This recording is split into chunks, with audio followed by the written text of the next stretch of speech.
स्वागत है आपका हिस्ट्री विद के। आज हम लोग राष्ट्रसंघ के पतन के कारणों के बारे में जानेंगे। संयुक्त राष्ट्र संघ के नहीं, आप यहाँ इस बात को समझ लें कि संयुक्त राष्ट्र और राष्ट्र संघ इन दोनों में अंतर है। यदि आपने अभी तक हमारे चैनल को सब्सक्राइब नहीं किया तो प्लीज़ उसे सब्सक्राइब करें, लाइक करें, शेयर करें और हाँ, बेल आइकन को दबाना जरूर ना भूलें। आप सभी जानते हैं कि दुनिया में दो विश्व युद्ध हुए। पहला जो विश्व युद्ध हुआ था 1914 से लेकर के 1918 तक, उसमें भयंकर धनहानि और जनहानि हुई और विश्व के प्रायः सभी राष्ट्र प्रत्यक्ष या अप्रत्यक्ष रूप से इसमें लगे हुए थे, जुड़े हुए थे और उनको कहीं ना कहीं कोई हानि उठाना पड़ी। तो इसकी विभीषिका को देख करके और एक विचार आया कि दुनिया में शांति कायम होना चाहिए और विश्व में शांति रहने के लिए जरूरी है कि गुप्त संधियां नहीं हो, राष्ट्र एक दूसरे को सहयोग करे।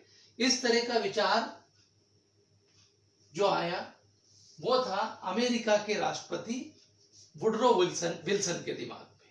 उनके दिमाग में आया कि शांति कायम करने के लिए गुप्त संधियां नहीं होना चाहिए, परस्पर सहयोग की नीति होना चाहिए। और इसके बाद पेरिस में शांति सम्मेलन आयोजित होता है। पेरिस का ये जो शांति सम्मेलन था ये 18 जनवरी 1919 में होता है। आपको बता दें यहाँ कि जो प्रथम विश्व युद्ध था वो 1914 में चालू हुआ था और जर्मनी के 11 जनवरी 1918 को आत्मसमर्पण करने के साथ ही ये प्रथम विश्व युद्ध समाप्त हो गया था। इसके बाद पेरिस में एक शांति सम्मेलन हुआ 18 जनवरी 1919 को। यह डेट परीक्षाओं में पूछी जाती है। इसमें 32 देशों के लगभग 70 प्रतिनिधियों ने भाग लिया और यहाँ पर जो सर्वे सर्वा थे वो 3 राष्ट्र थे। इनमें 3 बड़े के नाम से जाना जाता है। एक तो थे क्लीमेंशो, ये फ्रांस के प्रधानमंत्री थे। दूसरे थे लॉयड जॉर्ज, ये इंग्लैंड के प्रधानमंत्री थे। और तीसरे थे वुडरो विल्सन, ये अमेरिका के राष्ट्रपति थे। तो इस तरह से 3 बड़े के नाम से प्रसिद्ध है, इन्हें याद रखना है। 3 बड़े कौन थे? तो 3 बड़े ये थे। और यहाँ इसी सम्मेलन में अमेरिका के राष्ट्रपति वुडरो विल्सन ने 14 सिद्धांत दिए। उन्होंने बताया कि इन 14 सिद्धांतों पर चल करके और आगे विश्व में शांति कायम रह सकती है। तो इसके आधार पर इस शांति सम्मेलन में इन 14 सिद्धांतों के आधार पर बहुत सारी संधियां भी हुई। जब हम प्रथम विश्व युद्ध पढ़ेंगे तो उनके बारे में जानेंगे। उसी शांति सम्मेलन में बहुत सारी संधियां हुई, राष्ट्रों ने भाग लिया इसमें। और आखिरकार 10 जनवरी 1920 को एक संस्था अस्तित्व में आई, अंतरराष्ट्रीय संस्था अस्तित्व में आई, जिसका नाम था राष्ट्र संघ। राष्ट्र संघ संस्था का नाम था। प्रारंभ में ये बात आई थी, जो पेरिस का शांति सम्मेलन हुआ था, कि राष्ट्र संघ को अलग रखा जाए और जो संधियां हो रही है पेरिस के शांति सम्मेलन में उनको अलग रखा जाए। लेकिन बाद में इस पर सहमति नहीं बनी और दोनों को एक ही जोड़ करके देखा गया। तो 10 जनवरी 1920 को यह संस्था अस्तित्व में आती है। चूंकि अब नहीं है ये, इसलिए हम इसके संगठन वगैरह के बारे में नहीं पढ़ रहे हैं। लेकिन इसका जो मुख्य उद्देश्य था वो उद्देश्य था कि विश्व में शांति कायम रहेगी और भविष्य में ऐसी स्थिति निर्मित नहीं होगी कि पुनः कोई विश्व युद्ध हो। लेकिन कितने दिनों तक? आखिरकार इस संस्था के जन्म के मात्र 19 वर्ष बाद पुनः विश्व में युद्ध के मुहाने पर आ गया और द्वितीय विश्व युद्ध हुआ। द्वितीय विश्व युद्ध प्रथम विश्व युद्ध से भी अधिक भीषण था। इसमें ज्यादा हानि हुई। तो राष्ट्रसंघ का जो उद्देश्य था कि भविष्य में शांति रहेगी, एक राष्ट्र दूसरे को सहयोग करेगा, हथियारों में कमी की जाएगी, कोई किसी की सीमा का अतिक्रमण नहीं करेगा, राष्ट्र को अपने अपने राष्ट्र के मामले में यह आत्मनिर्णय का सिद्धांत होगा, उपनिवेशवाद में कमी की जाएगी, आदि बातें थी। लेकिन ऐसा कुछ भी नहीं हुआ और आखिरकार विश्व युद्ध हुआ। तो इस कारण से क्या कहा जाता है कि राष्ट्रसंघ असफल रहा। यद्यपि बहुत सारे मामलों में बहुत सारे विवाद हल भी किए, परंतु अंततः जो उसका उद्देश्य था युद्ध को रोकना, वो नहीं रोक पाया। आज आप देखिए कि संयुक्त राष्ट्र का भी उद्देश्य है, अब जो द्वितीय विश्व युद्ध के बाद एक संस्था अस्तित्व में आई संयुक्त राष्ट्र, उसके बारे में हमने काफी विस्तृत देख लिया है, पहले एक वीडियो बनाई है, लिंक डिस्क्रिप्शन बॉक्स में आप देख सकते हैं वहां से। तो संयुक्त राष्ट्र का उद्देश्य भी क्या था? युद्धों को रोकना। आज आप देखिए कि तीसरा विश्व युद्ध नहीं हुआ है, लेकिन राष्ट्रसंघ जिसका गठन 10 जनवरी 1920 में हुआ था, वो युद्ध को नहीं रोक पाया। तो हम ये मानेंगे कि असफल रहा। तो राष्ट्रसंघ असफल क्यों रहा? परीक्षाओं में ये प्रश्न पूछा जाता है, राष्ट्रसंघ की असफलता के कारण बताइए। तो आइए अब हम उसकी असफलता के कारण देखें। इसकी असफलता का जो कारण है, वो पहला कारण है इसकी संवैधानिक दुर्बलता। संवैधानिक दुर्बलता इसके असफलता का पहला कारण है। आप जानते हैं कि किसी भी संस्था का जब निर्माण होता है तो उसको संचालन के लिए उसका एक संविधान होता है, कुछ नियम कायदे होते हैं। तो ये जो था राष्ट्रसंघ, इसके भी कुछ नियम कायदे थे। तो इसका जो संविधान है उसमें कुछ दुर्बलताएं थी, कुछ कमियां थी, और वो कमियां इसके पतन का कारण बनी। अब आप देखिए कौन कौन सी कमी थी। पहली बात तो निर्णय ना थोप पाना। ये राष्ट्रसंघ जो इसके निर्णय पारित होते थे उसको किसी राष्ट्र पर थोप नहीं सकता था। मतलब कोई राष्ट्र उसको मानने के लिए बाध्य नहीं था। माने तो ठीक, और नहीं माने तो भी कुछ नहीं कर सकता था।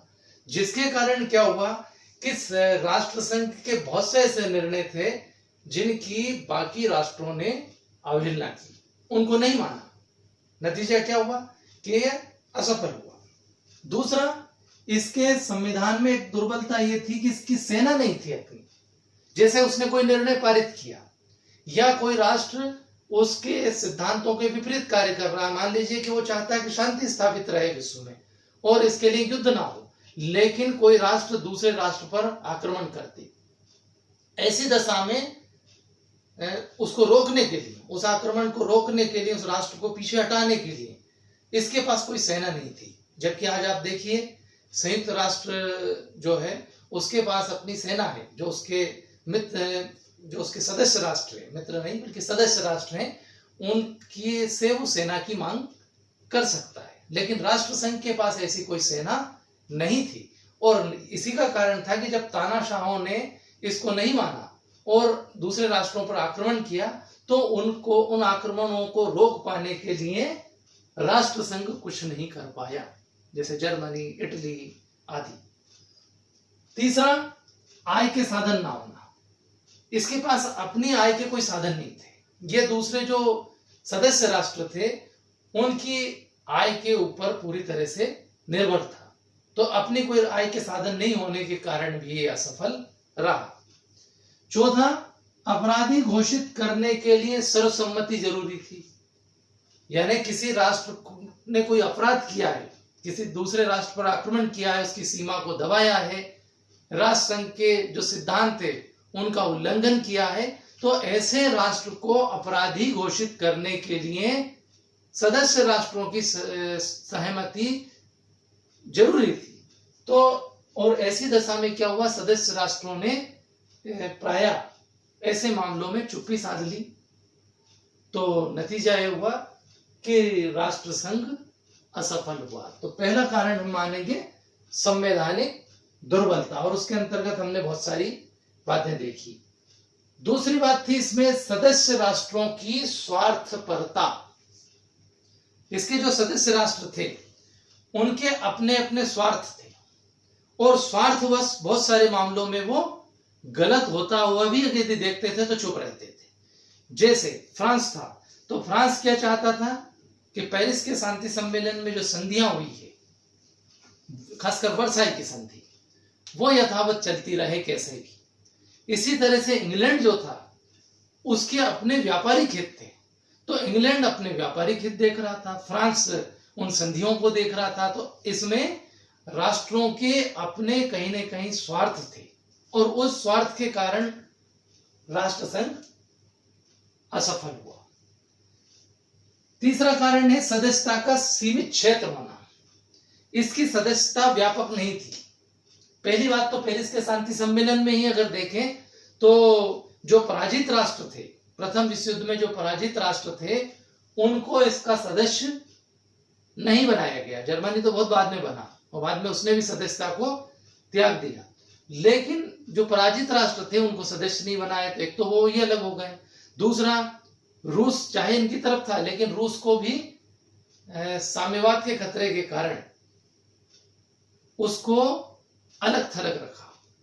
तो इस तरह से सदस्यता का सीमित क्षेत्र होने के कारण ये राष्ट्रसंघ कुछ ही सदस्यों की संस्था बनकर के और रह गई। तो असफल होना तो स्वाभाविक ही था। यदि 100 राष्ट्र हैं और केवल 30 राष्ट्र उसके सदस्य रहेंगे तो ऐसी दशा में तो फेल हो गई। आर्थिक मंदी। प्रथम विश्व युद्ध के बाद दुनिया में आर्थिक मंदी का दौर आया।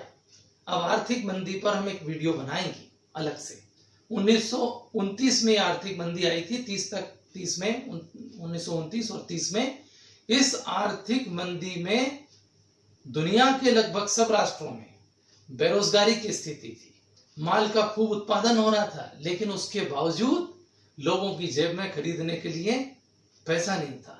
तो इस आर्थिक मंदी के कारण प्रायः दुनिया के सभी राष्ट्रों ने राष्ट्रवाद को बढ़ावा दिया, उपनिवेशवाद को बढ़ावा दिया, जिसके कारण राष्ट्रसंघ असफल हुआ। अमेरिका का असहयोग।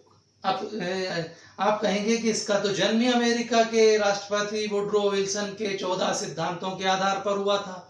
उन्होंने ही तो कहा था कि दुनिया में शांति रहने के लिए जरूरी है कि कोई संस्था बने। लेकिन क्या हुआ कि अमेरिका के राष्ट्रपति ने जो 14 सिद्धांत दिए थे और इस संस्था की बात कही थी, तो वो अमेरिका की सीनेट ने उसको अस्वीकृत कर दिया। नतीजा यह हुआ कि अमेरिका जो कि इसका जनक था, वो ही राष्ट्रसंघ का सदस्य नहीं बन पाया। तो एक इतिहासकार ने कहा कि राष्ट्रसंघ तो क्या था कि अमेरिका ने राष्ट्रसंघ को यूरोप के दरवाजे पर वैसे ही छोड़ दिया जैसे कोई अनाथ बच्चा हो। एक अनाथ बच्चे की तरह राष्ट्रसंघ को यूरोप के दरवाजे पर छोड़ करके अमेरिका उससे दूर हो गया। तो अमेरिका जैसे ताकतवर राष्ट्र का इसका सदस्य नहीं बनने के कारण बाकी राष्ट्रों को भी इसकी सदस्यता त्यागने का अवसर मिल गया। जर्मनी ने जैसे बाद में इसको छोड़ दिया, जब उसकी शर्तों को नहीं माना तो उसने इसकी सदस्यता को त्याग दिया। एक और है निशस्त्रीकरण की असफलता। निशस्त्रीकरण वो स्थिति है जिसमें हथियारों में पर्याप्त कमी की जाती है, न्यूनतम। अब हथियार दो तरह के होते हैं, एक मात्रात्मक होते हैं, गुणात्मक होते हैं। गुणात्मक का मतलब हुआ कि गुण विशेष रखने वाले। आप 10 बंदूक मत रखिए, एक मशीन गन रख लीजिए। कहने को तो है कि हमारे पास तो एक मशीन गन है, लेकिन वो है कितने विध्वंसक। एक परमाणु बम रखिए, बाकी भले बम मत रखिए। तो गुणात्मक भी और मात्रात्मक भी, मतलब संख्या में भी कम करेंगे, गुणा, ऐसी बात हुई थी। लेकिन क्या हुआ कि प्रथम विश्व युद्ध हो चुका था और प्रथम विश्व युद्ध में जो पराजित राष्ट्र थे उनको लगता था कि हथियार तो पर्याप्त रखे जाएं, क्योंकि वो ही बचाव करेंगे। तो लगातार लोग हथियार बढ़ाते रहे और जो ताकतवर राष्ट्र थे वो भी गुणात्मक हथियार लगातार बढ़ाते रहे, और जिसके कारण आगे चलकर के इन हथियारों की दौड़ में द्वितीय विश्व युद्ध को जन्म दिया। द्वितीय विश्व युद्ध जब हुआ तो अपने आप राष्ट्रसंघ तो असफल हो ही गया। एक और कारण है इसका पेरिस के शांति सम्मेलन से जुड़ा होना। राष्ट्रसंघ की जो स्थापना हुई थी वो पेरिस के शांति सम्मेलन से हुई थी, और पेरिस के शांति सम्मेलन में बहुत सारी पराजित राष्ट्रों के साथ संधियां हुई थी, और वो अत्यंत ही अपमानजनक संधियां थी। उन संधियों से वो पराजित राष्ट्र जल्दी से जल्दी मुक्त होना चाहते थे। जैसे ट्रियानो की संधि हुई थी, ये हंगरी के साथ हुई थी। कहां? पेरिस के शांति सम्मेलन में। वर्साई की संधि हुई थी, ये जर्मनी के साथ हुई थी। प्रथम विश्व युद्ध का दोषी माना गया था जर्मनी को, और जर्मनी को दोषी मान करके और संधि एक प्रकार से उस पर थोपी गई थी। सीवर्स की संधि हुई थी, यह टर्की के साथ हुई थी। न्यूली की संधि हुई थी, ये बुल्गारिया के साथ हुई थी। इसमें सबसे प्रसिद्ध संधि थी वर्साई की संधि, जो जर्मनी के साथ हुई, और बाद में हिटलर ने कह दिया कि वर्साई की संधि को रद्दी की टोकरी में फाड़ करके फेंक दो, मैं उसको नहीं मानता। उसमें लिखा कि हथियारों में कमी करेगा, अनिवार्य सैनिक सेवा नहीं रहेगी, उसके बहुत सारे क्षेत्र छीन लिए गए थे। तो हिटलर ने इन सब का विरोध किया। उसने कहा कि हम हथियार भी बढ़ाएंगे, अनिवार्य सेना भी रखेंगे, और उसने पूरी तरह से राष्ट्रसंघ की भी अवहेलना की, और राष्ट्रसंघ के साथ साथ उस संधि को भी मानने से इनकार कर दिया। बाकी राष्ट्रों ने भी यही किया। तो नतीजा ये हुआ कि राष्ट्रसंघ असफल हुआ। एक और कारण था तानाशाहों का उदय। तानाशाह ऐसे लोग थे जैसे जर्मनी में हिटलर, इटली में मुसोलिनी, ये ऐसे तानाशाह थे। एक फ्रैंको, ये ऐसे तानाशाह थे जिनका शांति में जरा भी विश्वास नहीं था।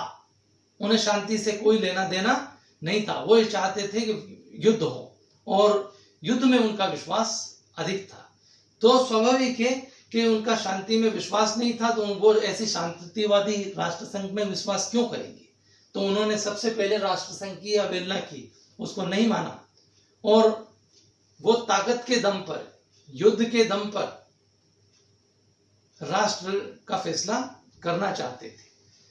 नतीजा यह हुआ कि इसके कारण राष्ट्रसंघ असफल रहा। यद्यपि राष्ट्रसंघ ने बहुत अच्छे काम भी किए, बहुत सारे अच्छे कार्य किए, लेकिन फिर भी अंततः वो असफल रहा। तो ये इसकी असफलता के कारण थे। आशा है आपको ये सब समझ में आए होंगे। Thank you very much.